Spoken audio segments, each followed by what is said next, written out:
Hadirin hadirat yang dirahmati Allah Subhanahu wa taala. Topik yang kita bahas pada kesempatan kali ini adalah beberapa renungan dan nasihat kepada orang-orang yang mereka sedang bersedih. Sungguhnya kehidupan dunia ini ya berisi dengan ujian. Dan Allah Subhanahu wa taala telah menekankan hal ini dalam banyak ayat. Ya linabluwahum ayyuhum ahsanu amala. Kata Allah Subhanahu wa taala, sungguh ya alladzi khalaqal mauta wal hayata, Allah yang telah menciptakan kematian dan kehidupan buat apa? Liyabluwahum ayyuhum ahsanu amala, untuk menguji mana di antara mereka yang ya amalnya yang terbaik. Ya, Allah juga berfirman, hal ata 'alal insanu hina minad dahri lam yakun syai'an madhkura inna khalaqnal insana min nutfatin amsyajin nabtalih. Ya, sungguh kami menciptakan manusia dari nutfah, ya dari air mani, ya buat apa? Nabtalih, untuk mengujinya. Jadi memang Allah ciptakan kita untuk diuji. Karenanya ya, seorang di atas muka bumi ini harus sadar bahwasanya dia diciptakan untuk diuji oleh Allah Subhanahu wa taala. Maka semua orang diuji, tidak ada seorang pun yang tidak diuji oleh Allah Subhanahu wa taala. Dan kita tahu semua orang pernah bersedih, atau sebagian mereka sedang bersedih, ya. Tapi kalau semua orang pernah bersedih, semuanya pernah bersedih. Tidak ada yang pernah luput dari kesedihan. Dengan ujian yang bermacam-macam. Ada orang diuji berkaitan dengan hartanya, ya, diberi ekonomi yang sulit, penuh dengan hutang, dililit hutang. Ada orang diuji dengan badannya, ya, cacat atau sakit-sakitan atau tubuh yang tidak sempurna. Ya, kemudian juga ada yang wanita diberi kesedihan karena bertahun-tahun sudah menikah, tidak memiliki anak. Sementara wanita yang lain juga sedih, memiliki anak yang banyak tapi selalu menyusahkan dia, nakal, merepotkan dia. Sebagian wanita terus menangis, sudah mencapai usia tua, tidak mendapatkan suami. Sementara banyak wanita yang menangis mendapati suami yang selalu menyesakkan hatinya, selalu memukulnya, selalu menyedihkannya. Dan demikianlah namanya ujian, ya, beraneka ragam menimpa satu dengan yang lainnya. Tapi memang berbeda-beda, ada yang ujiannya sedikit dan ada ujiannya banyak. Tetapi semua orang diuji oleh Allah Subhanahu wa taala. Dan siapapun orangnya, mau kaya atau miskin, pasti diuji, ya. Sebagaimana sering saya sampaikan, bukan hanya orang miskin yang diuji, bukan hanya orang miskin yang bersedih. Orang kaya, para pejabat, para penguasa, mereka juga diuji, mereka juga bersedih. Bukan cuma kita saja yang menangis. Bahkan orang-orang terkenal, orang-orang yang mungkin dicari-cari oleh orang tersohor, mereka pun menangis. Bisa jadi tangisan mereka lebih banyak daripada kita. Betapa sering kita melihat foto seorang pejabat, seorang penguasa yang mungkin tersenyum dalam foto tersebut. Namun kita lihat senyumannya penuh dengan keterpaksaan. Di balik senyuman tersebut dia menyimpan banyak penderitaan. Oleh karenanya siapapun orangnya di dunia ini pasti diuji, ya, pasti diuji. Ya, baik orang yang soleh maupun yang tidak soleh. Ya. Terlebih lagi Allah menjanjikan orang-orang yang beriman dengan ujian yang lebih berat. Ya. Kata Allah Subhanahu wa taala, Alif Lam Mim ahasiban nasu ayyutraku ayyaqulu amanna wa hum la yuftanun. Wa laqad fatanna alladhina min qablihim fala ya'lamanna Allahu alladhina shadaqu wa la ya'lamanal kadhibin. Kata Allah Subhanahu wa taala, Alif Lam Mim. Apakah manusia dibiarkan mereka berkata beriman sementara mereka tidak diuji? Sungguh kami telah menguji orang-orang sebelum mereka agar Allah tahu mana yang imannya benar dan mana yang imannya dusta, ya. Am hasibatum an tadkhulul jannata wa lamma ya'tikum mathalul ladzina khalaw min qablikum massathumul ba'sa'u wad-dharra'u wa zulzilu. Apakah kalian menyangka kalian akan masuk surga sementara belum datang kepada kalian ujian yang pernah menimpa orang-orang sebelum kalian? Mereka ditimpa dengan penderitaan, dengan kesusahan, digoncang oleh Allah Subhanahu wa taala. Jadi orang yang beriman justru dijanjikan ujian oleh Allah Subhanahu wa taala. Demikian juga dalam hadis kata Nabi sallallahu alaihi wasallam, waktu Nabi ditanya ayun nasi asyaddu balaan, ya Rasulullah, siapakah orang yang paling berat cobaannya? Maka Nabi sallallahu alaihi wasallam mengatakan asyaddu nasi balaan al-anbiya. Orang yang paling berat ujiannya adalah para nabi. Tsumma salihun, kemudian orang-orang saleh. Tsummal amsal fal amsal, kemudian selanjutnya dan selanjutnya. Yubtala rajulu ala qadri imanihi. Seorang diuji berdasarkan kadar keimanannya. In kana fi imanihi salabatun zida fi balaihi. Kalau ternyata imannya kokoh, tegar, Allah akan tambah ujiannya. Wa in kana fi imanihi riqqatun khuffifa anhu. Kalau ternyata imannya lemah ketika diuji, maka Allah akan ringankan ujiannya. Subhanallah, Allah mentakdirkan Nabi SAW adalah orang yang paling banyak ujiannya. Ujian dalam segala bentuk ujian. Ya. Lihatlah Nabi SAW dari kecil sudah diuji. Lahir dalam kondisi tidak punya ayah. Kemudian tidak lama kemudian ibunya pun meninggal. Jadi yatim piatu. Hidup dalam kondisi miskin sejak kecil sudah menggembalakan kambing. Ya.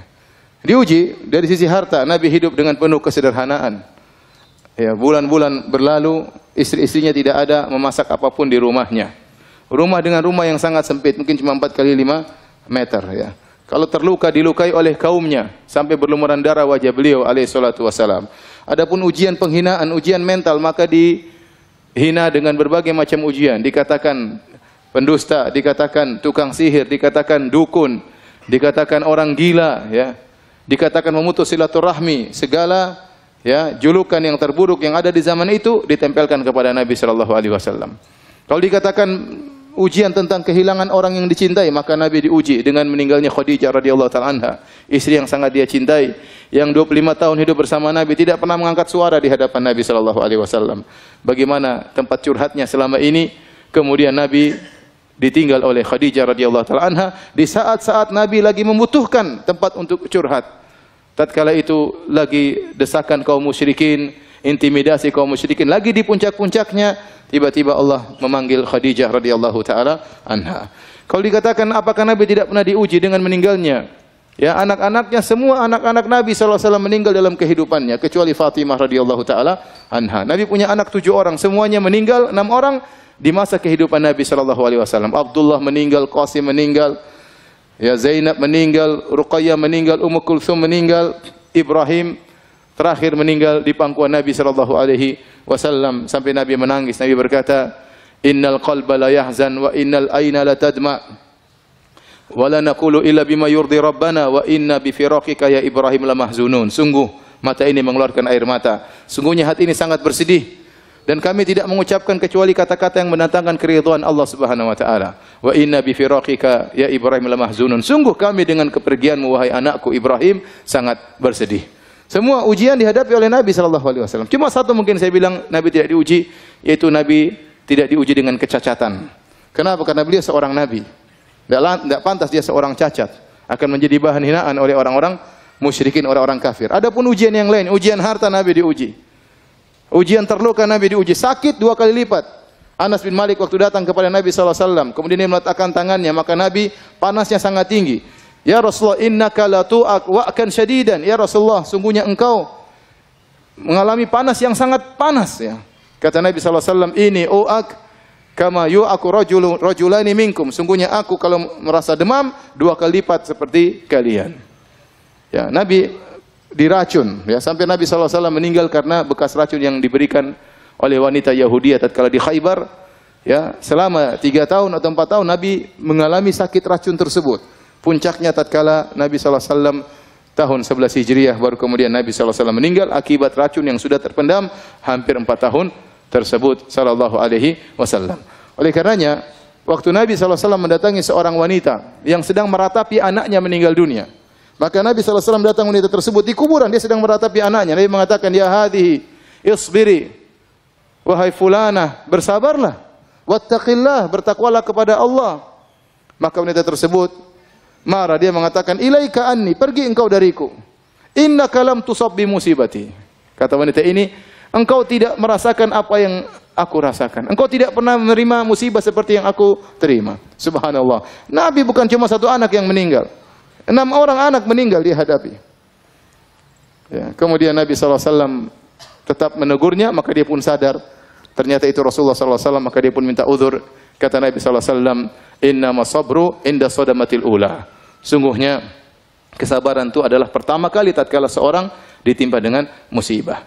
Jadi setiap kita terkena musibah, kita ingat ada orang yang jauh teladan kita, yang sangat alim, yang sangat bertakwa kepada Allah. Ternyata kehidupannya penuh dengan musibah. Dialah siapa? Rasulullah sallallahu alaihi wasallam. Ya. Oleh karenanya, hadirin dan hadirat Allah Subhanahu wa taala, ada beberapa nasihat yang ingin saya sampaikan ya pada kesempatan kali ini agar meringankan beban kesedihan yang dialami oleh kita. Karena siapa di antara kita sih yang tidak pernah bersedih? Terkadang kesedihan itu datang berkelanjutan, silih berganti ya. Yang pertama yang harus kita sadari bahwasanya demikianlah tabiat dari kehidupan. Namanya kehidupan isinya ujian. Sebagaimana tadi saya sudah singgung di mukaddimah pengajian. Dan Allah Subhanahu wa taala berfirman, "Laqad khalaqnal insana fi kabad." Sungguh kami ciptakan manusia fi kabad, yukabit, yaitu dalam kondisi susah payah. Sejak dia lahir dalam kesusahan, lahir dalam kondisi ya, keluar dalam kondisi menangis ya. Tangisan yang menyedihkan atau menyenangkan orang di sekitarnya ya. Kemudian setelah itu hidup dengan kepayahan, ditimpa dengan sakit ya, kemudian merangkak dan seterusnya ya. Kemudian dia pun setelah besar dia harus bekerja mencari nafkah ya, entah diterima pekerjaan atau tidak, belum dimarahin bosnya ya, harus berjalan di bawah terik matahari ya. Namanya manusia semuanya susah ya. Kemudian dia pun kalau mau menikah ya harus kumpulkan uang untuk mahar, kerja keras ya. Lihat berapa banyak jomblo yang sekarang belum bisa menikah. Penderitaan yang bertubi-tubi menimpa mereka. Penderitaan yang belum bisa mereka hindarikan sampai sekarang. Kenapa? Tidak punya duit. Cari duit untuk cari mahar. Begitu sudah cari mahar, kemudian melamar, terkadang ditolak. Penderitaan berikutnya. Semua datang orang kepada saya, "Ustaz, saya sudah melamar." "Nanti kenapa belum menikah?" "Sudah melamar, Ustaz." "Kenapa?" "Aduh, ditolak, Ustaz." Kasihan. Kita ngelihatnya itu sedih gitu, tapi bagaimana lagi ya? Ya. Belum lagi ternyata sudah ngelamar dapat istri, belum tentu dapat istri solehah. Ternyata istri ini ternyata bawa penderitaan, menambah amal soleh untuk bersabar. Tiap hari kerjanya ngomel, banyak tuntutan. Ternyata bisa jadi dapat mertua yang ternyata tidak baik juga, banyak menuntut, terkadang menghina, berbagai macam ujian. Ya. Kemudian punya anak-anak, dia harus berusaha ngurus anak-anaknya, yang ini butuh sekolah, ini butuh biaya, ini butuh ini, dia kerja keras, anak-anaknya nuntut, tidak tahu bapaknya kerja setengah mati. Itulah kehidupan. Itulah kehidupan. Di sela-sela itu dia sakit, terkadang gembira, terkadang sakit, terkadang bertemu dengan orang-orang yang dia cintai, terkadang dipisahkan dengan orang-orang yang dia cintai. Kalau dia umurnya panjang, dia akan lihat banyak orang yang dia cintai meninggal sebelum dia, dan itu kesedihan yang luar biasa. Kalau dia umurnya pendek, maka dia meninggal ditangisi oleh orang-orang di sekitarnya. Demikian kondisi kehidupan. Laqad khalaqnal insana fi kabad. Kami ciptakan manusia di atas kepayahan. Makanya Imam Ahmad ditanya, kapan seorang beristirahat? Kata Imam Ahmad rahimahullah, sampai dia menginjakkan kakinya di surga baru dia apa? Istirahat. Dalam kehidupan ini dia penuh dengan ujian, penuh dengan kepayahan, penuh dengan kesulitan. Semua orang. Ya, siapa yang tidak susah? Semuanya susah, ya. Semuanya susah. Orang kaya terkadang susah dalam kekayaannya. Ya, saya pernah ketemu kawan saya luar biasa, dia kaya. Cerita tentang perusahaan. Saya enggak jarang dengar, tapi cerita ini begini. Usaha kemudian terkadang naik turun, harga lagi turun, pusing. Ya. Kemudian kalau sudah mau lebaran mikir THR, setengah mati. Apalagi kalau ternyata pegawai 1.000 orang, THR 1.000 orang berapa orang? Berapa duit? Orang-orang pegawai yang miskin-miskin pada senang mau lebaran. Dia yang mau kasih gaji setengah mati. Jadi masing-masing ada ujiannya. Ya. Antum kira presiden, antum kira pejabat tidak susah, mereka juga susah. Di balik kegembiraan mereka, di balik kemewahan yang mereka miliki, mereka hidup dengan kegelisahan. Ya, betapa banyak yang demikian. Oleh karenanya ini tabiat dari kehidupan, kondisi kehidupan isinya adalah ujian. Maka Anda jangan berangan-angan terlepas dari ujian. Semua orang diuji, cuma bedanya ada yang sedikit, ada yang banyak, itu saja. Oleh karenanya syair yang diucapkan oleh Imam Syafi'i rahimahullahu taala, dia mengatakan mihanuz zamani katsiratun la tanqadi wa sururuhu ya'tika kal ayadi. Sungguhnya ujian kehidupan itu tidak terputus-putus, kata Imam Syafi'i. Ini menunjukkan bagaimana beliau banyak diuji. Apalagi beliau ulama, orang soleh, pasti banyak ujiannya. Mihanuz zamani katsiratun la tanqadi, kata beliau. Ujian kehidupan, ujian zaman terus tidak terputus-putus. Wa sururuhu ya'tika kal a'yadi. Adapun kesenangannya datang sesekali seperti hari Eid, sesekali aja datang. Ya, oleh karenanya kita harus sadar bahwasanya ya dunia ini isinya adalah ujian. Isinya adalah ujian ya. Antum ingat ayat tersebut, laqad khalaqnal insana fi kabad. Sungguhnya manusia diciptakan, Allah menciptakan manusia dengan kepayahan. Taib. Ini yang pertama. Yang kedua, hadirin dan hadirat yang Allah Subhanahu wa taala, ya. Ingatlah bahwasanya yang menguji kita dengan ujian ini, ya, yang menimpakan kita musibah ini adalah Allah Subhanahu wa taala. Allah Subhanahu wa taala berarti ya sengaja, ya, Allah dengan hikmahnya sengaja menimpakan musibah ini kepada kita. Allah telah memilih kita untuk diuji dengan ujian ini dan Allah tahu ujian ini pas buat kita. Allah tatkala mentakdirkan ujian ini bagi kita, misalnya seorang kehilangan anaknya, seorang kehilangan barangnya, seorang mungkin terluka, seorang mungkin harus bercerai, banyak musibah yang Allah tahu berarti memang ini pantas buat kita atau pas buat kita dan kita memang bisa untuk menghadapinya. Maka seorang ridha dengan keputusan Allah Subhanahu wa taala. Apalagi seorang tahu bahwasanya yang menentukan, mentakdirkan adanya musibah ini adalah Arhamur Rahimin, adalah zat yang Maha Pengasih lagi Maha Penyayang, yang lebih sayang kepada dia daripada seorang ibu kepada anaknya. Ya. Lallahu arhamu bi ibadihi min hadhihi bi waladiha. Allah lebih sayang kepada hamba-hambanya daripada seorang ibu terhadap anaknya. Jadi kalau Allah kasih kita musibah, kasih kita ujian, ya udahlah, ini berarti memang Allah sudah takdirkan. Dan Allah memilih buat kita ujian tersebut, berarti kita sebenarnya sanggup untuk menghadapinya. Karena Allah telah berfirman, la yukallifullahu nafsan illa wusaha. Allah tidak memberi luar kemampuan. Jadi kalau kita berusaha, bersabar, berdoa, tegar, insya Allah kita bisa menghadapi ujian ini. Dan ini memang pas, kadarnya sesuai yang Allah kehendaki. Ini dia ujiannya sekian, kadarnya sekian. Makanya tadi hadis yang sudah saya sebutkan, Allah memberi ujian kepada seorang hamba. In kana fi imanihi salabatun zida fi balaihi. Kalau ternyata imannya kokoh, Allah tambah. Berarti Allah memberi ujian sesuai dengan kadar yang pas buat kita. Maka seorang begitu diuji, sabar. Sabar, dia tahu bahwasanya ini adalah ujian yang memang harusnya bisa dia hadapi. Kemudian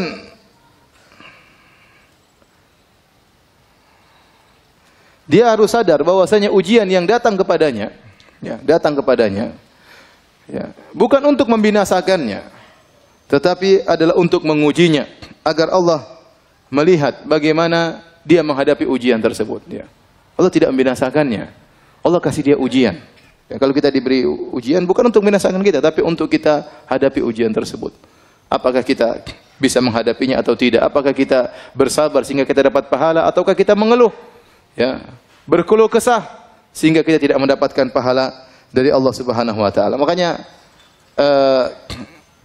sebenarnya mengatakan ujian itu seperti obat, ya. Memang pahit tapi harus diminum. Kalau antum tidak menghadapinya dengan kesabaran, maka antum tidak akan mendapatkan kesembuhan. Ya, pasti ada sesuatu pada diri kita sehingga Allah kasih ujian tersebut. Yang ujian tersebut fungsinya seperti obat. Ya sudah, hadapi saja.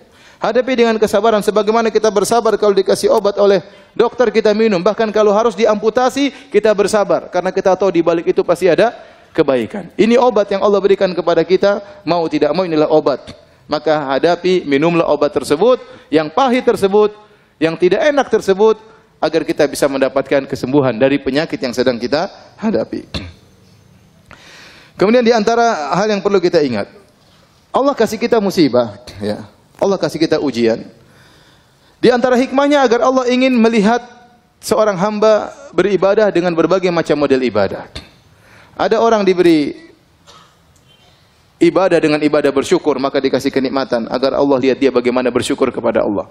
Terkadang Allah kasih dia musibah agar Allah lihat bagaimana cara dia beribadah kepada Allah dalam kesulitannya. Ya. Dan betapa banyak ibadah yang muncul tatkala orang dalam penderitaan, yang tidak mungkin dilakukan oleh seorang yang sedang menghadapi kenikmatan, mendapati kenikmatan. Coba antum bayangkan seorang tatkala sedang diuji, hatinya benar-benar terenyuh kepada Allah Subhanahu wa taala. Harapannya hanya kepada siapa? Allah Subhanahu wa taala. Kalau dia berdoa dia menangis. Yang itu mungkin tidak didapatkan oleh orang-orang yang dapat kesenangan. Ya. Seorang kalau dalam kenikmatan mungkin dia salat sekedar mau nangis, apa yang mau dia tangisi? Apa yang mau dia tangisi? Sampai seperti ada lelucon ya. Ada seorang imam di Mekah. Saya diceritain wallah alam benar atau tidak ya, tapi lelucon namanya Syekh Al-Muhaisini. Syekh Al-Muhaisini dia punya murotal Quran ya. Kalau antum dengar murotalnya dia sering nangis. Dan dia punya masjid di daerah di Mekah. Orang banyak yang iktikaf juga di masjid tersebut. Dan dia kalau sholat sering nangis ya. Kemudian suatu hari ada seorang dari Mesir kemudian sholat situ senang dengar imamnya sholat sambil nangis-nangis. Kemudian dia tanya, siapa imamnya itu? Maka orang berkata namanya Al-Muhaisini. Sementara di samping-samping ada hotel-hotel namanya Al-Muhaisini, Al-Muhaisini. Itu yang punya hotel-hotel ini? Iya. Sudah punya hotel masih nangis katanya. Jadi maksud saya, bisa jadi memang seorang dalam ketentramannya, dalam kebahagiaannya dia menangis, tapi itu jarang. Ibadah yang keluar dari hati seorang tatkala sedang diuji dengan musibah itu luar biasa, ya.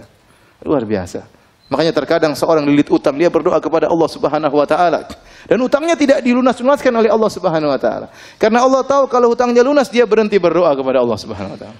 Kalau utangnya lunas dia tidak lagi salat malam kepada Allah Subhanahu wa taala. Bahkan terkadang Allah menambah hutangnya sehingga dia benar-benar terjepit, sehingga dia tahu apa arti tawakal. Dia tahu apa arti apa? Tawakal. Betapa banyak orang diajari oleh Allah dengan tawakal setelah dijebak dengan ujian yang sangat berat, tidak ada yang bisa menolong dia seorang pun. Presiden pun tidak bisa menolong dia. Ya. Tidak ada yang bisa menolong dia. Kecuali siapa? Allah. Maka dengan adanya ujian, adanya musibah, adanya penderitaan, maka Allah Subhanahu wa taala ingin mengetahui dari seorang hamba agar hamba itu beribadah dengan berbagai macam model ibadah. Ada ibadah syukur, ada ibadah apa? Ada ibadah sabar, ya. Ada ibadah sabar dan demikianlah, ya.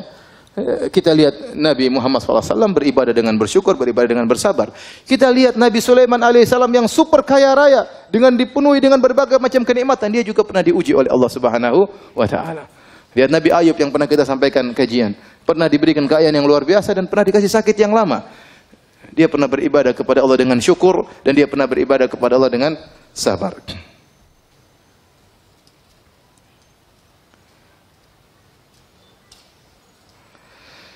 Kemudian ingat, jika Anda diuji oleh Allah Subhanahu wa taala, Anda bersabar, maka sungguhnya Anda dalam kebaikan. Anda masih dalam kebaikan. Kapan Anda tidak dalam kebaikan? Kalau Anda mengeluh, kalau Anda meronta, kalau Anda protes kepada Allah Subhanahu wa taala. Nabi sallallahu alaihi wasallam bersabda, "Ajaban li amril mu'min, inna amrahu kullahu khair." Sungguh menakjubkan perkara seorang mukmin. Sungguhnya perkaranya seluruhnya adalah kebaikan. Seluruhnya kebaikan. Wa laisa dzalika li ahadin illa lil mu'min, dan ini tidak mungkin kecuali hanya kepada seorang mukmin. Seorang mukmin yang selalu dalam kondisi baik. Dan ini tidak mungkin dilakukan kecuali oleh seorang mukmin. In asabatu sarra syakara fakana khairal lahu. Kalau dia mendapati kesenangan-kesenangan maka dia bersyukur dan ini baik baginya. Wa in asabathu dharra, dan jika dia diuji dengan penderitaan, sabara, maka dia bersabar. Fakana khairal lahu, dan itu baik baginya. Oleh karenanya, jika Anda sedang diuji sementara Anda bersabar, sungguhnya Anda dalam lautan kebaikan. Kebaikan terus mengalir, argo kebaikan terus berjalan karena Anda sedang dalam kesabaran sebagaimana ya yang dijelaskan dalam hadis tersebut.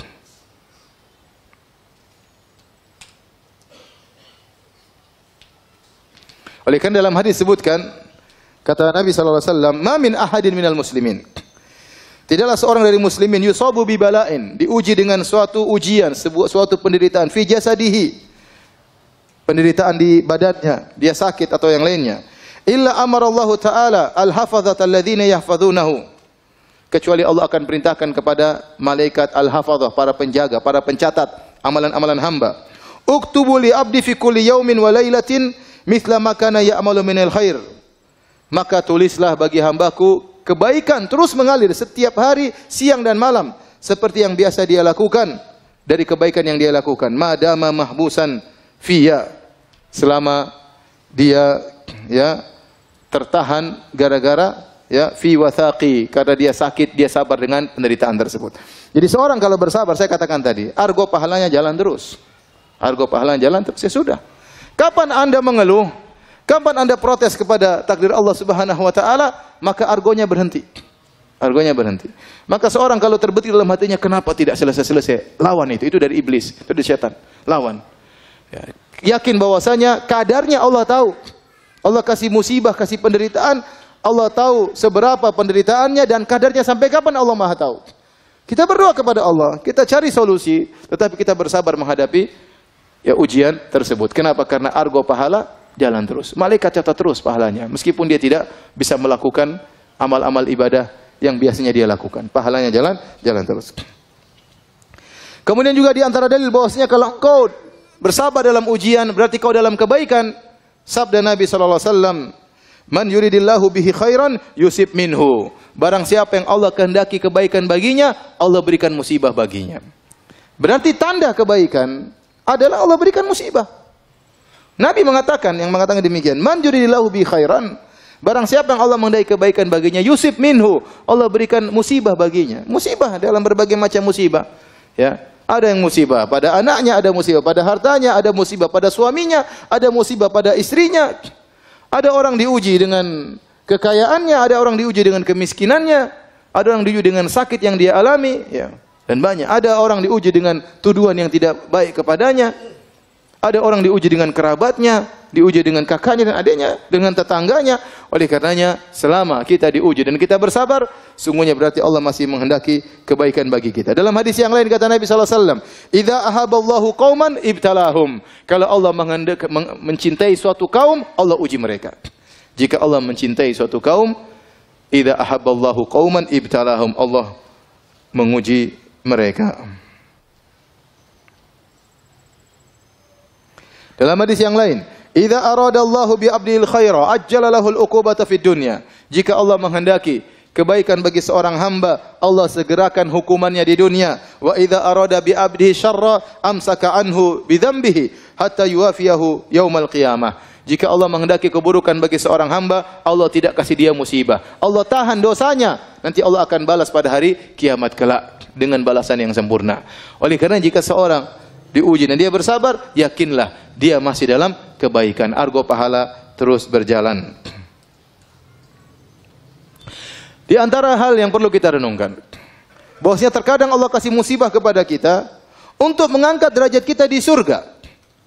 Dalam satu hadis kata Nabi SAW, Inna rajula la yakunu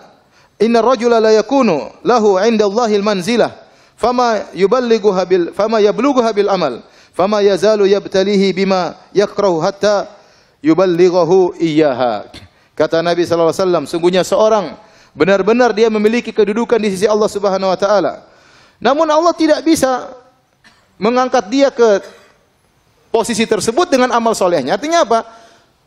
Allah lihat amal soleh dia sedikit, tidak cukup. Pahala dia tidak cukup untuk mendongkrak dia untuk naik ke derajat yang tinggi tersebut. Fama yazalu yabtalihi, maka Allah terus mengujinya. Allah terus memberikan musibah kepadanya. Bima yakrah, dengan perkara yang dia tidak sukai. Hatta yuballighahu iyyaha, sampai Allah pun menyampaikan dia pada derajat tersebut. Ini yang disebut dengan musibah menambah derajat seseorang. Ya, siapa di antara kita yang tahu amal solehnya banyak? Ya akhi, kita baca Quran jarang-jarang. Ya, kita salat malam jarang-jarang. Itu pun salat malam dalam kondisi ngantuk-ngantuk. Sedekah masih pelit. Berbakti sama orang tua juga jarang-jarang. Baik sama istri pun tidak banyak. Perhatian sama tetangga kurang. Zikir juga lisan tidak pernah basah dengan zikir kepada Allah Subhanahu wa taala. Ibadah kita kurang. Kalau kita mau kita kalkulasi ibadah kita sangat sedikit. Terus kita ingin mendapat derajat yang tinggi, tidak ada cara lain kecuali dengan dikasih musibah.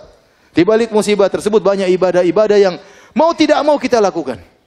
Ya, kerendahan diri, kesedihan, kembali kepada Allah Subhanahu wa taala, menangis dalam sujud, menangis dalam salat malam. Ternyata dengan dikasih musibah tersebut, pahala kesabaran seorang hamba mengangkat dia pada derajat yang tinggi. Kalau dengan amal saja dia tidak mampu. Inilah maksud dari hadis tersebut. Dalam riwayat yang lain, kata Nabi sallallahu alaihi wasallam, "Innal 'abda idza sabaqat lahu minallahi manzilatun falam yablugha bi amalin ibtalahu Allahu fi jasadihi." Sungguhnya seorang hamba jika telah tercatat ya bahwasanya dia punya kedudukan di sisi Allah dan dia tidak bisa sampai pada kedudukan tersebut kecuali dengan amal dia, maka Allah akan mengujinya pada jasadnya. Au malihi, atau Allah akan mengujinya pada ekonominya, pada hartanya. Au fi waladihi, atau Allah akan mengujinya pada anaknya. Subhanallah. Mungkin dia diuji pada jasadnya, mungkin terluka, mungkin sakit, mungkin celaka, atau diuji pada hartanya, mungkin usahanya gagal, mungkin kerugian, mungkin uangnya dicuri, mungkin uangnya dirampok, mungkin ada yang hilang. Au fi waladih, mungkin anaknya yang sakit, mungkin anaknya meninggal. Subhanallah. Allah kasih ujian kepada dia. Tsumma sabbarahu ala dzalik, kemudian Allah bikin dia bersabar atas ujian tersebut. Hatta yuballighahul manzilata allati sabaqat lahu min Allah. Sampai Allah pun menaikkan dia, mendongkrakkan dia, didongkrak sampai pada posisi yang sudah tercatat baginya di sisi Allah Subhanahu wa taala. Jadi seorang tatkala diuji ingat hal ini. Amalan saya masih sedikit. Bisa jadi ujian inilah yang meninggikan derajat saya. Kemudian di antara hal yang perlu dia ingat tatkala dia sedang bersedih diuji dengan ujian, ingatlah bahwasanya ujian tersebut sebagai kafarah, menghilangkan dosa-dosanya. Menghilangkan dosa-dosanya. Kata Nabi SAW, "Ma yusibul muslim min nasabin wala wasabin wala hammin wala hazanin wala adhan wala ghammin hatta syaukata yushakuha illa kafarallahu biha min khatayahu." Kata Nabi SAW, tidaklah suatu pun menimpa seorang muslim, baik keletihan, bahkan keletihan, baik nasabin, keletihan, baik wasab, sakit apapun, sampai demam, ya, sampai demam. Kata Nabi SAW, la tasubbi al-humma, jangan engkau mencela demam. Fa innaha tudhibu khataya bani Adam kama yudhibul kir khabatal hadid. Sungguhnya demam itu menghapuskan dosa-dosa seorang anak Adam sebagaimana alat pandai besi menghilangkan karat dari besi.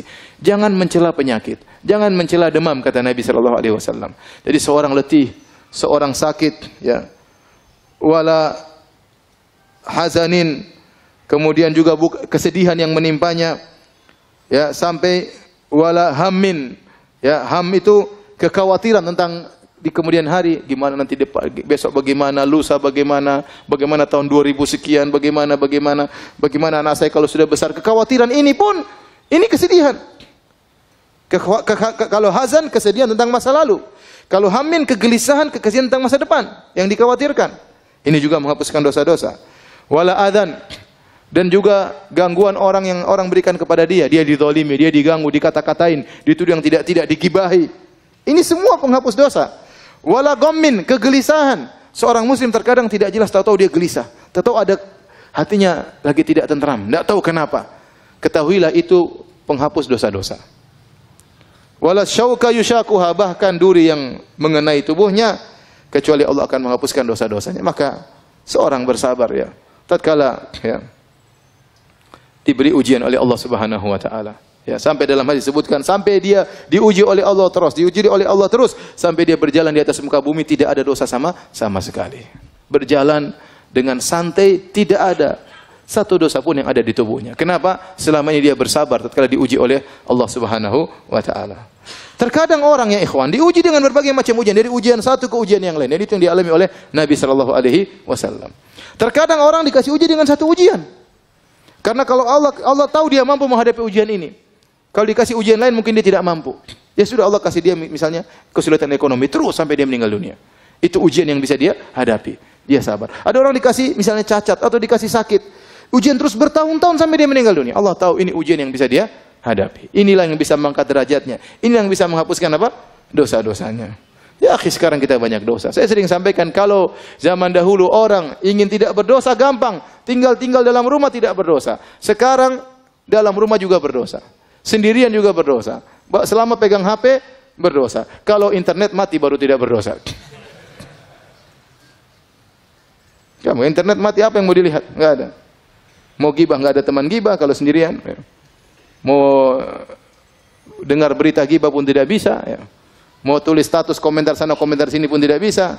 Mau riak dengan status enggak bisa. Sudah. Tapi sekarang dimanapun seorang bisa bermaksiat.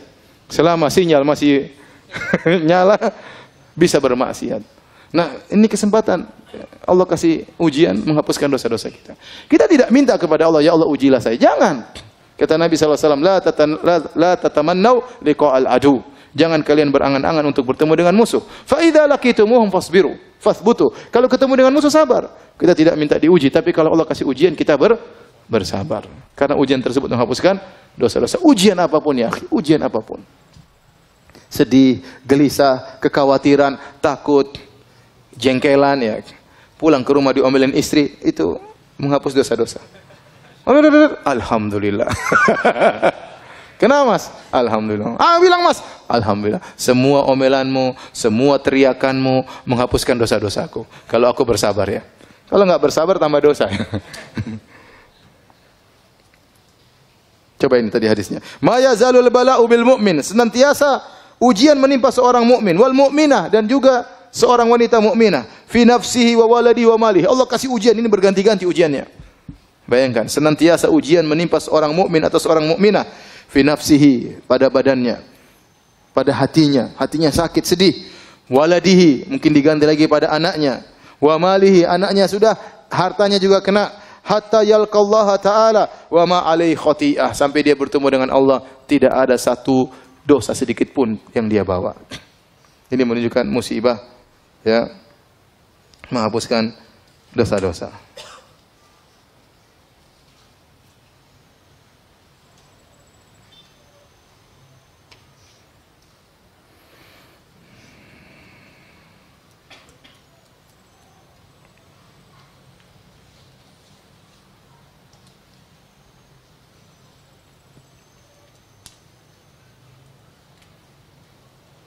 Dalam satu hadis dari Jabir bin Abdullah dari Imam Ahmad dengan sanad yang sahih. Innal humma ista'dzanat ala Rasulullah sallam. Demam datang menemui Nabi sallallahu alaihi wasallam, minta izin kepada Nabi sallallahu alaihi wasallam. Ini kekuasaan Allah. Datang demam. Kemudian Nabi bertanya, "Man hadhihi?" Siapa ini yang minta izin? Kata demam Ummu Mildam, dan itulah kunyahnya demam, humma. Maka fa amara biha ila ahli Quba. Maka Nabi perintahkan dia untuk pergi ke penduduk kota Quba, agar mereka yang ditimpa dengan demam. Falaqu minha ma ya'lamullah. Maka mereka pun ditimpa dengan demam, karena Nabi mengarahkan demam tersebut untuk menimpa penduduk Quba. Fasyaku dzalika ilaihi. Maka mereka pun mengeluh kepada Nabi sallallahu alaihi wasallam, "Ya Rasulullah, kami ditimpa demam." Mereka sakit penduduk kota Quba. Di Madinah dan Quba, ya. Penduduk kota Quba. Maka Nabi berkata, "Ma syi'tum, in syi'tum an ad'ullaha lakum fayakshifaha ankum wa in syi'tum an takuna lakum tahuran." Terserah kalian wahai penduduk kota Quba. Kalau kalian berkehendak, aku akan berdoa kepada Allah agar Allah menyembuhkan kalian dari demam tersebut. Demam tersebut diangkat oleh Allah Subhanahu wa taala. Kalau kalian mau, maka demam ini akan menjadi pembersih dosa-dosa kalian. Maka mereka berkata, "Awa taf'aluhu?" Apakah demam bisa menghilangkan dosa-dosa kami? Qala na'am, kata Nabi, iya. Qalu fada'ha, kata mereka, biarkan demam tersebut menimpa kami. Jadi demam menghilangkan apa? Dosa-dosa. Demam menghilangkan dosa-dosa. Hadis ini disahihkan oleh Syekh Albani rahimahullahu taala. Oleh karenanya, bukankah kalau kita menyungguh orang sakit, apa yang kita katakan? Tahur insyaallah. Tahur insyaallah. Ya, membersihkan dosa-dosa. Insyaallah di situ tahqiq untuk menunjukkan pasti membersihkan dosa-dosa jika Anda bersabar. Ya. Untuk menunjukkan pemantapan, tahur insyaallah. Ini penyakit yang menimpamu akan menghilangkan dosa-dosamu jika engkau bersabar.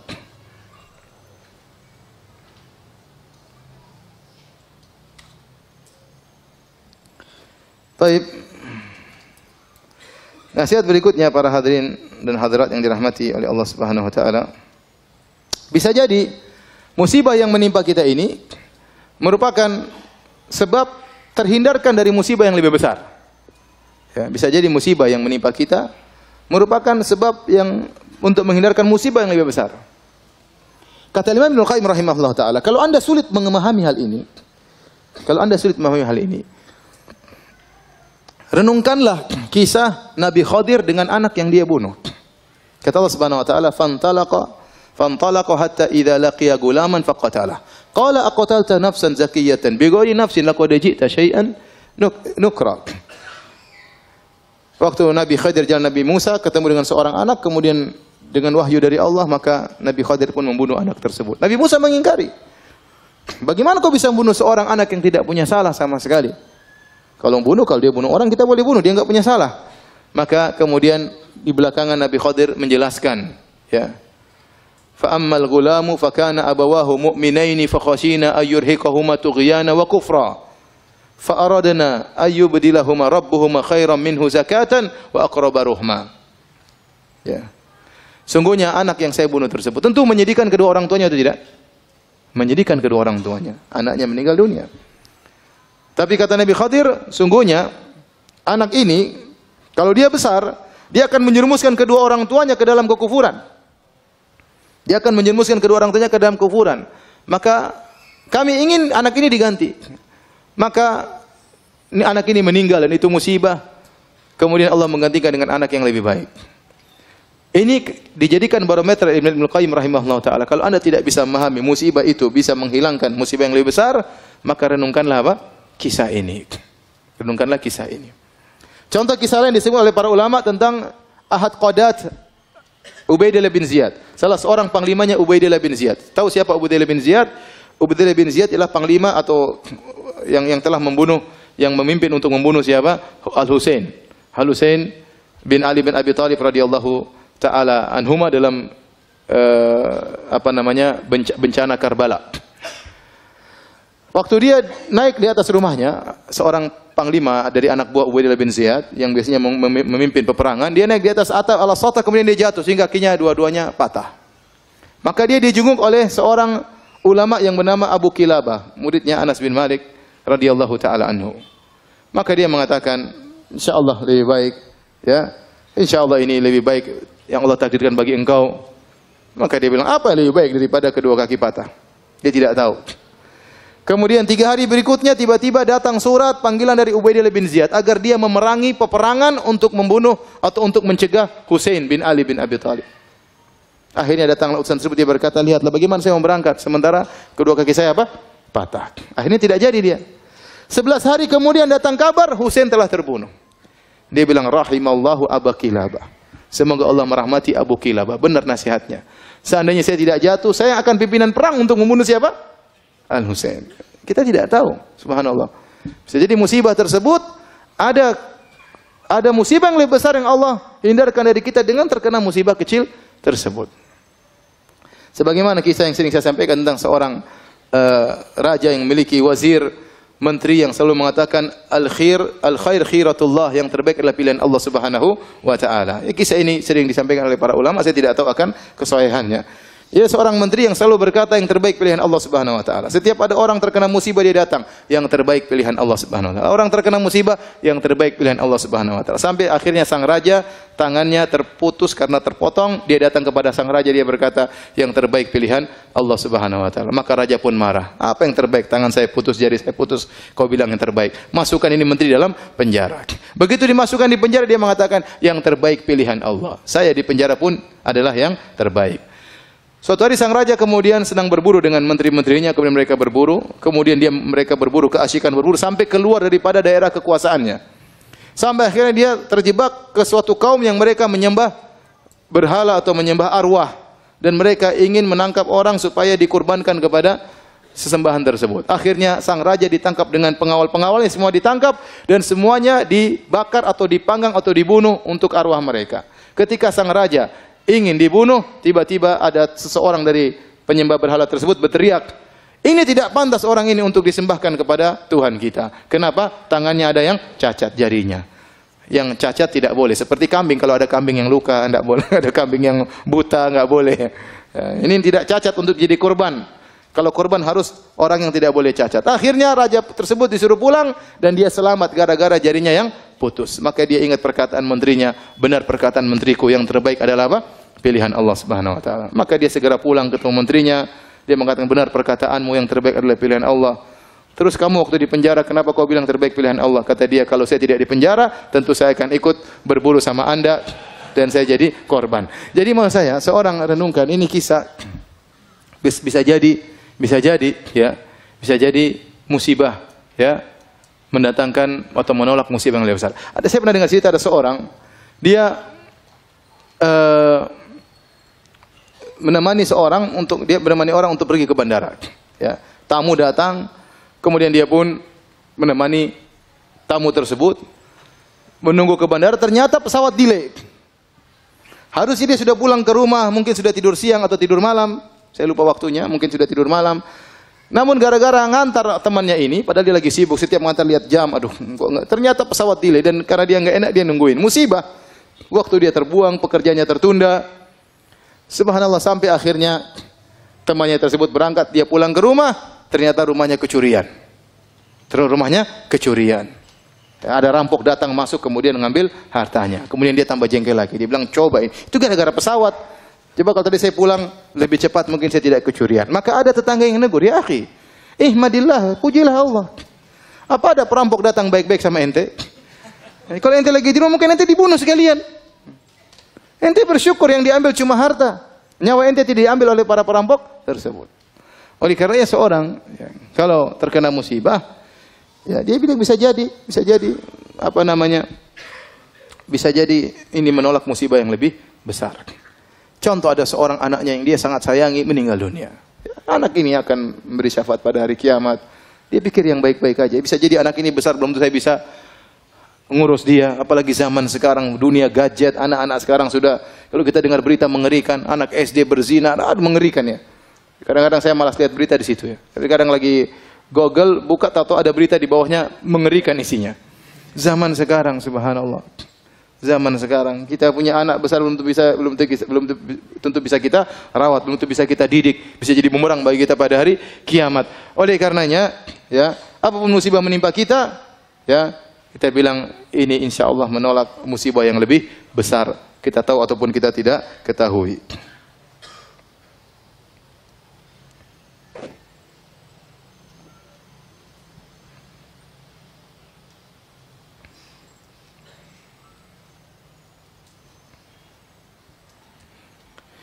Anda ditimpa musibah oleh Allah Subhanahu wa taala agar Anda tahu bagaimana bersyukur yang benar. Terkadang seorang tidak tahu rasa syukur, nikmatnya syukur kecuali setelah dikasih apa?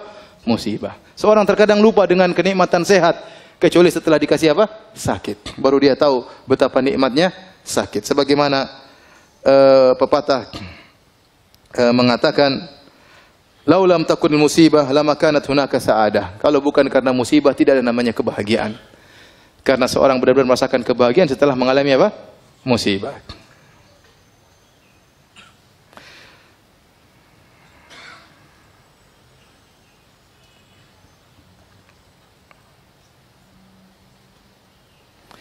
Di antara hal yang bisa meringankan seorang tatkala sedang bersedih, dia harus beriman dengan masalah takdir. Dia tahu bahwasanya seluruh yang menimpanya ini sudah ditakdirkan oleh Allah Subhanahu wa taala. Tidak mungkin dia hindari. Nabi SAW ya, mengatakan, "Ma asabaka lam yakun liyukhti'ak, wa ma akhta'aka lam yakun liyusibak." Apa yang menimpamu tidak bisa kau hindari. Dan apa yang terhindar darimu tidak mungkin menimpamu. Ini sudah pasti. Ya. Inna Allah kataba maqadir al-khalaiq qabla an yakhluqas samawati wal ard bi 50,000 sanah. Sungguhnya Allah mencatat takdir seluruh makhluk, termasuk Anda ini makhluk. Takdir Anda telah ditulis oleh Allah secara detail, masing-masing kita secara detail. Ya, dari masih nutfah sampai meninggal dunia sudah dicatat oleh Allah dengan detail dan Anda tidak akan keluar dari takdir tersebut. Ya. Bahkan Allah catat tersebut 50.000 tahun sebelum Allah ciptakan langit dan bumi, bukan sebelum 50.000 tahun sebelum ente diciptakan, enggak. 50.000 tahun qabla an yakhluqas samawati wal ard, sebelum Allah ciptakan langit dan bumi. Kata Nabi sallallahu alaihi wasallam, "Rufi'atil aqlam wa jaffatis suhuf." Pena-pena sudah diangkat dan lembaran sudah kering, tidak ada perubahan. Maka mau tidak mau Anda tidak akan bisa menghindar dari musibah tersebut. Karena musibah tersebut sudah tercatat bagi Anda. Tinggal bagaimana Anda menghadapi musibah tersebut. Kalau Anda menghadapinya dengan sabar, fa anta ma'jur, maka engkau dapat pahala. Tapi jika engkau menghadapinya dengan tidak bersabar, fa anta ma'zur, engkau dapat dosa. Tetap saja tidak terhindar. Mau diapain? Sekarang kalau ada misalnya seorang ibu anaknya meninggal dunia, kemudian dia meronta-ronta, menangis-tangis, apakah anaknya bisa hidup kembali? Nggak bisa. Percuma. Tinggal di hadapan dia mau meronta-ronta, dapat dosa. Dia bersabar, kesedihan ada. Nabi pun bersedih. Tapi dapat pahala. Tinggal dia pilih yang mana. Dan tidak akan merubah kondisi. Tidak akan merubah kondisi. Seandainya kalau dia meronta-ronta, menangis-tangis, anaknya hidup kembali, silakan meronta-ronta. Tapi tidak ada, tidak bisa. Sebagian ibu-ibu, subhanallah, saya dengar berita sedih sekali. Saya tahu ada seorang wanita, ya, sudah ngaji, kemudian sampai bercadar, kemudian anaknya meninggal. Kemudian dia teriak-teriak, dia marah-marah, "Kembalikan anakku, kembalikan." Tidak terima. Ya, subhanallah. Inilah ujian, ya. Inilah ujian. Memang berat. Siapa yang bilang ringan? Berat sekali. Tapi anti diuji agar anti mencapai derajat yang tinggi, mendapatkan pahala yang besar. Maka jangan hadapi ujian tersebut dengan bentuk protes kepada takdir Allah, tidak menerima takdir Allah Subhanahu wa taala, tidak akan bisa merubah kondisi tersebut. Anti meronta-ronta, anti marah-marah, anti ngamuk-ngamuk, anti banting sini banting anu, tidak akan merubah kondisi. Oleh karenanya apa yang menimpa kita tidak mungkin kita hindari. Yakin ini sudah ditakdirkan oleh Allah Subhanahu wa taala. Mau apa lagi? Qadarullah. Makanya kalau dapat musibah bilang apa? Qadarullah, sudah. Itu langsung menenangkan hati kita. Ya sudah, mau diapain? Ya. Qadarullah, mau diapain? Ya. Kita sudah berusaha, ternyata salah. Kita sudah menjaga anak kita sudah obati ke rumah sakit, qadarullah, mau diapain? Mau diapain? Ya. Ustaz, istri saya kurang ajar, ya sudah, qadarullah, mau diapain? Ente sudah nyari, ente sudah searching di Facebook kan? Cari yang ini, sudah verifikasi lagi, sudah semuanya. Sudah tanya semua, sudah ternyata salah Ustaz. Ya qadarullah, hadapi ujian tersebut. Mau diapain? Mau diapain?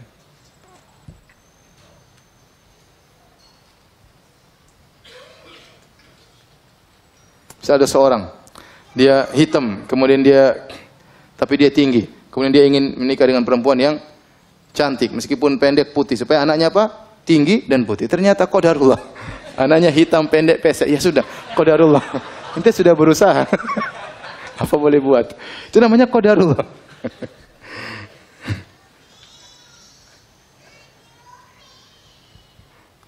Jadi yang paling mudah membuat orang sabar adalah yakin bahwasanya semuanya sudah ditakdirkan oleh Allah Subhanahu wa taala.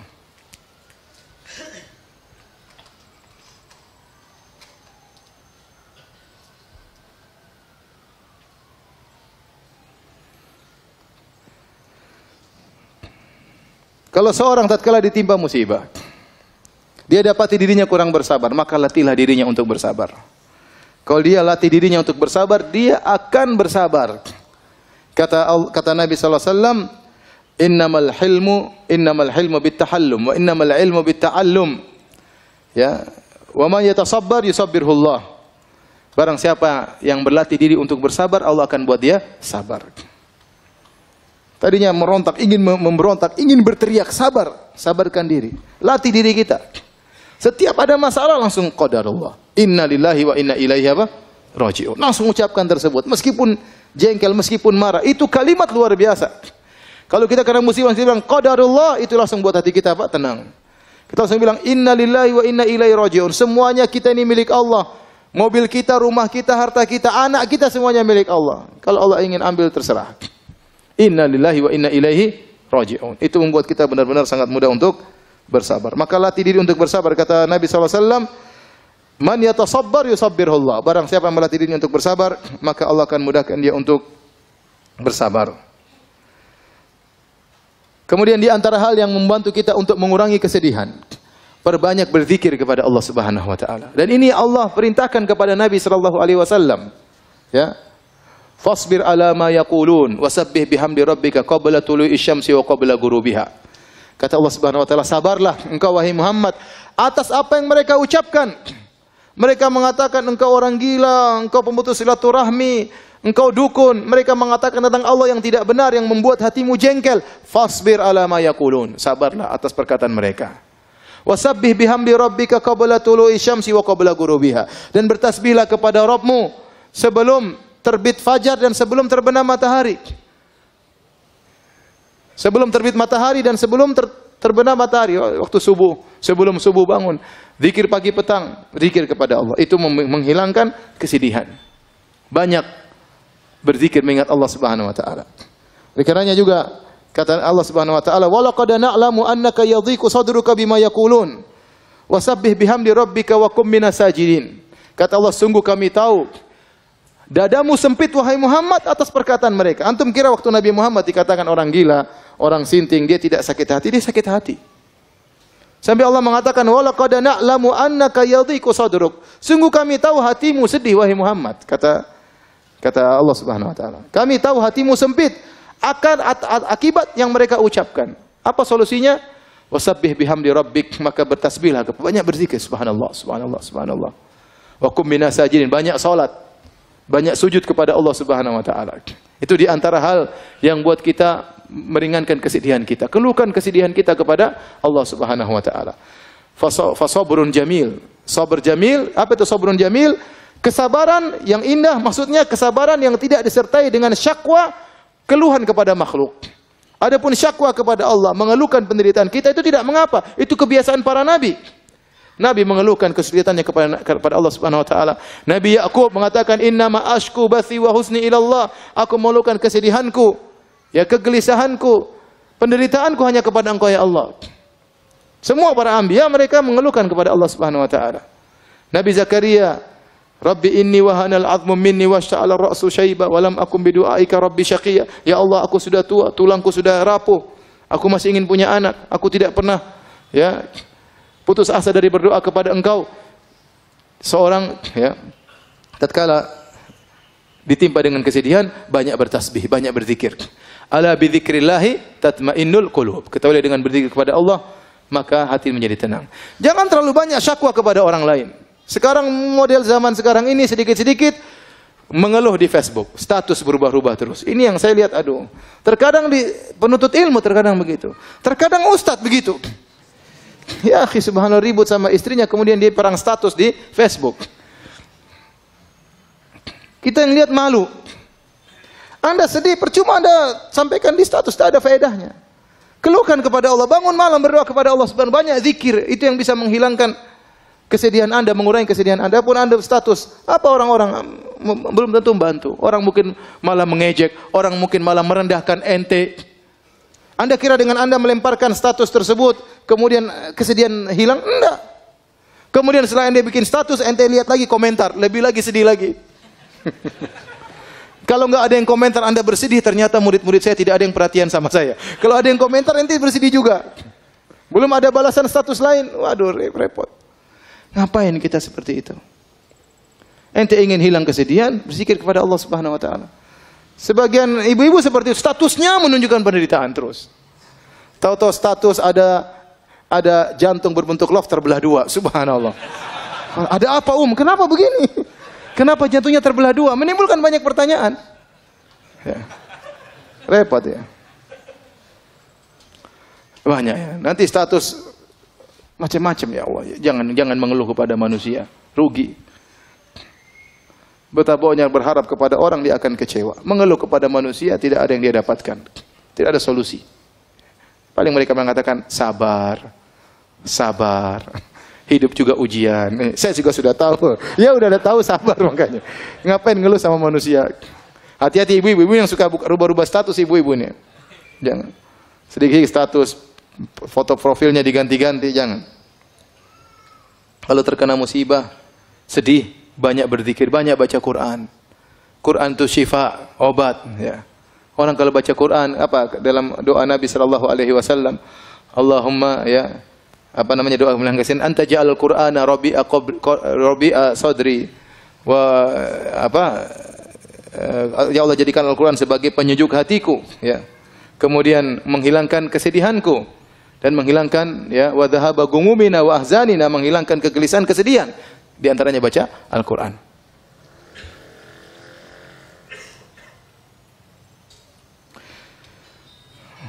Kemudian di antara hal yang membantu kita untuk menghilangkan kesedihan, yaitu jangan memutar kembali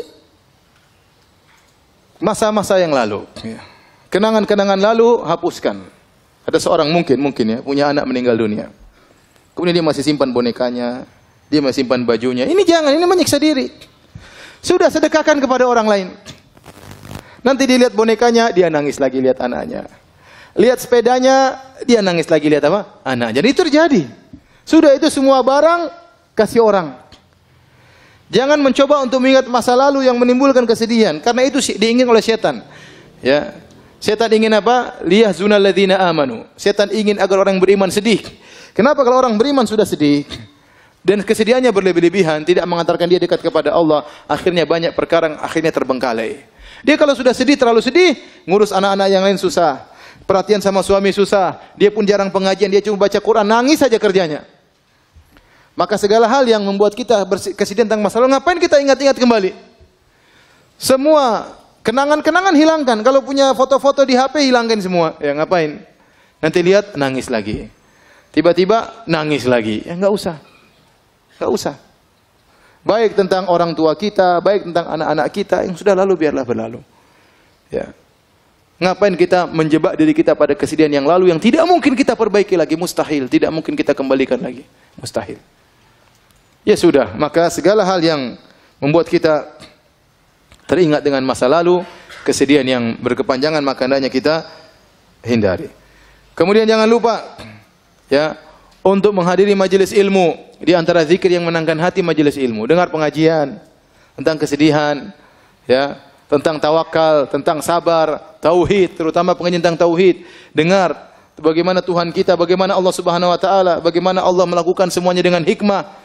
Ya, bagaimana Allah terkadang menguji hamba-hambanya, baca kisah-kisah orang terdahulu. Dengar pengajian tentang bagaimana kisah para ulama diuji, sehingga kita tahu bahwasanya kita ini diuji tidak ada apa-apanya dibandingkan dengan mereka. Ya. Dan ini membuat kita lebih ringan kesedihan kita. Kemudian jangan lupa perkara yang penting tatkala kita terkena kesedihan, berusaha membantu orang lain. Berusaha membantu orang lain. Oleh karenanya Al-Imam As-Sa'di, gurunya Syekh Utsaimin rahimahullah taala pernah berkata, dia mengatakan, dua pokok kebahagiaan adalah pertama ikhlas kepada Allah, yang kedua membantu orang lain. Ini dua pokok kebahagiaan. Anda kalau ingin bahagia, lakukan dua ini. Pertama ikhlas. Berusaha dalam segala kegiatan ikhlas karena Allah, bukan mencari komentar manusia, bukan karena kepentingan duniawi, bukan untuk melihat ya like atau dislike, tidak peduli. Saya mencari komentar Allah Subhanahu wa taala. Kapan Anda bisa ikhlas dalam segala kegiatan Anda, maka Anda akan meraih kebahagiaan. Yang kedua, membantu orang lain. Setiap kita bantu orang lain, maka Allah akan berikan kita kebahagiaan. Allah berfirman, ya. Ya ayyuhalladzina amanu, idza qila lakum tafassahu fil majalisi fafsahu yafsahillahu lakum. Bahkan perkara yang mungkin tidak butuh biaya membantu orang. Kata Allah, ya wahai orang yang beriman, jika dikatakan kepada kalian lapangkan majelis supaya atau rapatkan supaya orang bisa masuk duduk bersama antum di masjid, maka berilah kelonggaran bagi mereka. Yafsahillahu lakum, maka niscaya Allah akan berikan kelapangan bagi kalian. Kata para ulama termasuk kelapangan dada. Kelapangan dada. Ya, padahal tidak butuh biaya, sehingga orang datang, silakan duduk samping saya. Itu ente bikin begitu, ente dapat apa? Kebahagiaan. Tidak usah jauh-jauh, kita sholat Jumat misalnya, sholat Jumat, full masjid rame. Ada orang bingung cari apa? Cari tempat. Kemudian kita sini, kita rapat-rapat sedikit. Silakan, sambil antum tersenyum, dia kemudian berdiri samping antum. Itu Allah kasih kebahagiaan bagi antum. Begitu saja. Sebaliknya, kalau antum kemudian bawa sajadah sendiri, sholat Jumat, terus kaki ente lebarin. Ente sudah siap mau datang, ente nggak mau. Dia mau sampingin, ente semakin lebarin. Pasti ente dapatkan hati ini jengkel, grundel. Allah bikin hati ente menjadi apa? Sempit. Berbuat baik kepada orang lain pasti mendatangkan kebahagiaan. Antum lihat orang di jalan, orang menyeberang, orang lagi sibuk-sibuknya, ente sempatkan waktu ngantar orang kakek tua tersebut sebentar. Berhentikan, kemudian antum berjalan ngantar orang tersebut. Allah pasti kasih kebahagiaan. Dan ini asal kebahagiaan adalah membantu orang lain. Di saat-saat kita penuh kesedihan, jangan lupa kita memberi kebahagiaan kepada orang lain. Niscaya kesedihan tersebut akan dikurangi oleh Allah Subhanahu wa taala. Ya. Oleh karena saya katakan manusia paling berbahagia adalah siapa? Adalah Rasulullah sallallahu alaihi wasallam. Kenapa? Dia selalu menebar kebahagiaan bagi orang lain. Siapapun yang minta bantuan kepada Nabi, maka Nabi pun membantunya sebisanya. Itulah Rasulullah sallallahu alaihi wasallam. Maka cobalah kalau kita ditimpa kesedihan, bantu orang lain. An-nafa' al-muta'addi, bantu orang lain, maka insya Allah akan berikan kebahagiaan bagi kita.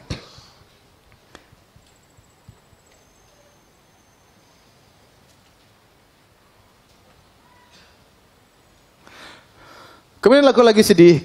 Ada hal-hal perkara yang kata para ulama, perkara yang materi yang mungkin bisa membantu kita untuk bahagia. Ya misalnya kita mungkin sedih, ya. Kalau makan bakso hilang kesedihan, ya makan bakso aja, enggak apa-apa. Enggak ada masalah. Lagi enggak enak badan, lagi enggak enak hati, pengen mana? Pengen lihat hijau-hijau, udah pergi hijau-hijau lihat, enggak ada masalah. Jangan kunci pintu, matikan lampu, tambah sedih. Ya, ini diantara hal. Kemudian saya kalau ketemu si fulan, saya selalu bahagia, dia orangnya lucu. Ya udah pergi ke orang tersebut. Ketemu ngobrol sama dia, ganti suasana. Nah, apa kita lakukan untuk menghilangkan apa? Kesedihan, ya. Ya, senang dengan warna tertentu. Kalau warna hijau, indah, hati menjadi tentram. Ada ibu-ibu senang lihat warna ungu, ya. Lihat, sudah lakukan, tidak ada masalah. Ini termasuk perkara-perkara yang bisa menambah, ya, menghilangkan kesedihan. Kemudian hindari hal-hal yang bisa mendatangkan kesedihan bertambah. Contoh nonton berita, sukanya nonton berita kriminal. Tambah sedih nggak? Tambah sedih. Waduh, sedih.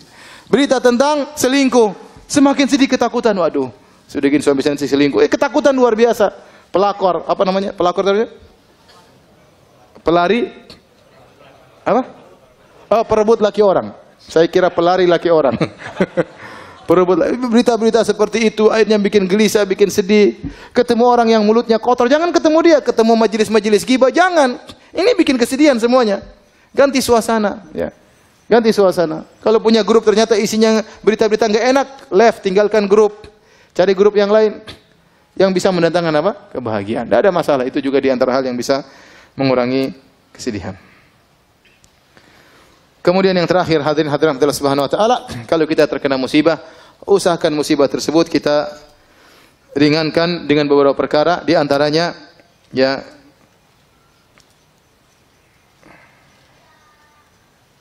ingat musibah yang lebih berat daripada yang kita alami, ya.